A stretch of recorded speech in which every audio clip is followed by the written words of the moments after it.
বন্ধুরা, আমি অমৃতা। আমি শ্রী রোহিণী কুমার মজুমদারের রচিত শ্রী গুরু শ্রী শ্রী রাম ঠাকুরের জীবনীর ওপরে একটা গল্প আপনাদের শোনাবার। তো নোয়াখালী জেলাতে চৌমনিতে শ্রী উপেন্দ্র কুমার সাহা নামে একজনের ঠাকুরের আশ্রিত ছিলেন। তিনি প্রত্যেক বছর রাস পূর্ণিমার দিন ঠাকুরের তার ঘরের বারান্দার মধ্যে একটা খোলা বারান্দা ছিল, তার মধ্যে ঝুলন পূর্ণিমার উদযাপন করতেন। সেটা উনি 6 দিন ব্যাপী করতেন।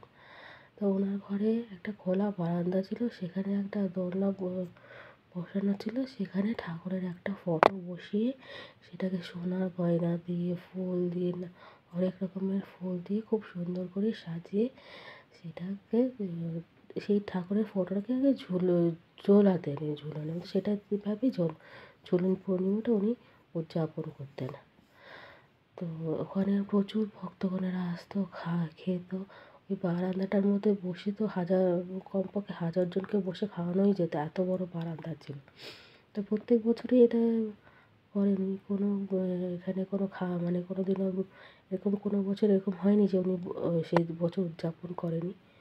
একবার এরকম সেই রাস পূর্ণিমাটা পড়েছিল বর্ষাকালে, তখন রোহিণীবাবু ওখানে উপস্থিত ছিলেন। তো খোলা বারান্দার মধ্যে তো প্রসাদ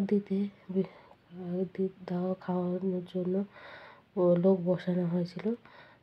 তখন হঠাৎ লক্ষ্য করা হয় যে মেঘটা একদম কালো করে আসে, মানে খুব মুষলধারে বৃষ্টি হবে। তখন যার বাড়িতে এই উদযাপনটা হচ্ছিল, তখন তিনি এসে রোহিণীবাবুকে জিজ্ঞাসা করেন, এবার কি হবে? তখন রোহিণীবাবু ওনাকে সান্ত্বনা দিয়ে বলেন, এটা ঠাকুরের ডাক, ঠাকুরই এটা সামলাবে। বলার সঙ্গে সঙ্গে এটা একটা দেখলেন যে বৃষ্টি তো মুষলধারে শুরু হয়েছে, কিন্তু পুরো সব জায়গায় বৃষ্টি হচ্ছে, কিন্তু ঠিক ওনার যে বারান্দাটা আছে, বারান্দাটা বাদ দিয়ে সব জায়গায় বৃষ্টি হচ্ছে। এইটা এত বড় একটা মিরাকেল ছিল ঠাকুরের, যে ওখানে উপস্থিত সবারই দেখে অন্য সবার চোখেই জল এসে গেছিলো। সবাই এটা দেখে অঝোর নয়নে কাঁদতে শুরু করেছিলেন। আর রোহিণীবাবু মনে মনে ভাবলেন যে আমাদের ঠাকুরের যে কত বড় মহিমা, যে আজকে এই বর্ষাকালের মধ্যেও যে এই রাস পূর্ণিমাটা ভেস্তে যায়নি, বৃষ্টি পড়ছে, কিন্তু অথচ সেই বৃষ্টির কোনো ক্ষমতাই যে হয়নি যে সেই রাস পূর্ণিমাটাকে ব্যাঘাত করবে বা বরবাদ করবে।